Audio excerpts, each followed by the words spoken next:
상황에서 웃음을 유발하기 위한 그런 어떤 그 순간적인 긴장감은 다른 직종에 비해서 상당히 높다고 볼 수가 있습니다. 연예인이야말로 인터넷 도박을 선호할 가능성이 높지요. 익명성이 보장되기 때문에 그렇습니다. 검찰은 김용만 씨가 대부분의 혐의를 인정한 점을 감안해 불구속 기소할 방침입니다. 보통 도박하면 형법상 도박죄를 적용받았었는데 형법상 도박죄는 500만 원 이하의 벌금형이었고 근데 이런 형법상 도박죄에 비해서 국민체육진흥법은 더 중하게 처벌하고 있습니다. 그래서 5년 이하의 징역 또는 5천만 원 이하의 벌금형에 처하도록 법에 규정되어 있죠. 경찰은 다음 달 불법 스포츠 도박에 대한 특별 단속을 실시할 계획이어서 관련 수사가 더 확대될 전망인데요. 또다시 수면 위로 떠오른 연예인의 불법 도박, 더 이상 불미스러운 일 없기를 바랍니다. 내가 통제 가능한 꿈만 꾸미라. 지난주 스타 강사 김미경 씨가 논문 표절 논란에 휩싸인 데 이어 이번엔 탤런트 김혜수 씨와 방송인 김미화 씨가 표절 의혹에 휩싸였습니다. 대표적 석사 연예인으로 손꼽히는 김혜수 씨와 김미화 씨가 또다시 논문 표절 의혹에 휩싸였습니다. 김혜수 씨는 지난 2001년 한 대학원에서 받은 석사 논문이 최소 4편의 단행본을 그대로 뺏겼다는 의혹이 제기됐고요. 김미화 씨도 같은 대학원에서 받은 2011년 논문이 다른 연구자 논문을 5편 이상 표절했다는 의혹을 받고 있습니다. 이에 대해 김혜수 씨 측은 즉각 사과 발표를 했습니다. 2001년 제출된 제 그 대학원 논문에 문제가 있었다는 얘기를 처음 전해 듣고 상당히 많이 놀랐고 당황스러웠습니다. 문제가 됐던 논문은 12년 전인 2001년 제가 활발하게 활동하고 있을 당시에 작성됐던 논문이었습니다. 2001년 대학원 졸업을 앞둘 당시 김혜수 씨는 한 드라마의 주연을 맡고 있었습니다.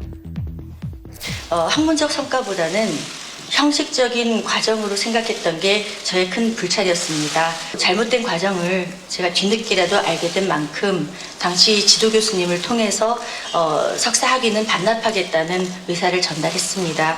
공개 사과한 김혜수 씨에 반해 김미화 씨는 억울함을 호소했습니다. 속상하시죠? 아니요, 속상하지 않아요. 왜냐면 그게 사실이 아니기 때문에.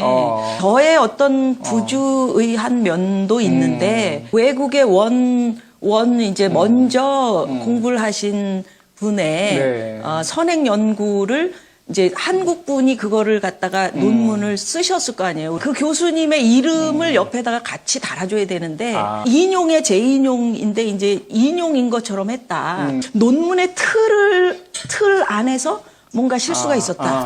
또한 연구 대상으로 삼은 유재석, 강호동 씨의 평판이 진행자 선정에 어떤 영향을 미치는가에 대한 논문은 자신이 처음이자 유일하기 때문에 표절을 하고 싶어도 할 수 없는 부분이라며 이번 논란을 트집 잡기일 뿐이라고 주장을 했습니다. 김미화 씨의 논문을 표절이라고 분석한 곳의 입장은 어떨까요? 오랫동안 시사 라디오 프로그램의 진행을 맡아오셨잖아요.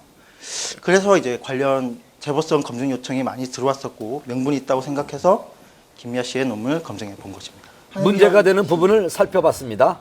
논문 내용을 원래는 이렇게 쓰고 한은경, 오현정 이걸 또 더 쓰고 재인용 이렇게 해야 돼요. 이론적 배경을 정리하는 과정에서 외국 학자의 이론을 일부 재인용한 한국 학자의 이름을 함께 표기했어야 하는데 그렇지 않은 점은 교육과학기술부 연구윤리 가이드라인에 따라 2차적 저작물의 표절이라고 합니다. 너무 기본적인 원칙이기 때문에 이거는 어겼을 때 무조건 표절이 되는 거예요. 그 외에도 문장들을 통으로 막 가져온 거죠. 아무런 인용 표시 없이 다른 연구자의 논문 내용을 문장 순서나 용어만 바꿔 그대로 갖다 쓴 부분도 다수가 있었습니다. 이에 김미화 씨는 진행하던 라디오에서 하차 의사를 밝히며 논문 전체가 표절로 판명될 경우 그 결과를 기꺼이 받아들이겠다고 했습니다. 김미화 씨 목소리 기다리시던 분들, 제 목소리 때문에 놀라신 분들도 계실 테고. 왜 이렇게 논문 표절 논란이 끊이지 않는 걸까요? 특수대학원 같은 경우에는 일반 대학원에 비해서 입학도 쉽고 졸업도 쉬운 경우가 많습니다. 지금 문제가 되고 있는 게 표절을 하신 분들만 문제가 되고 있는 경우가 있는데 그 논문이 걸러지지 않고 그대로 통과된다는 것 또한 문제라고 보기 때문에 이 특수대학원이 표절이 된 논문들은 통과시키지 않을 정도의 자정 능력은 가지고 있어야 된다고 생각이 되고요. 그렇다면 논문이 표절로 판명될 경우 법적인 처벌은 가능한 걸까요? 그 표절이 법적으로 저작권법 위반 행위로 판명이 되면은 저작권법에 따라서 5년 이하의 징역 또는 5천만 원 이하의 벌금에 처해질 수 있습니다. 대한민국에서 학위가 주는 의미가 큰 만큼 이번과 같은 사태가 더 이상 반복되지 않길 바라겠습니다. 완성의 초대형 스타 커플이 탄생했습니다. 한혜진 씨와 기성용 씨가 열애 사실을 인정했습니다.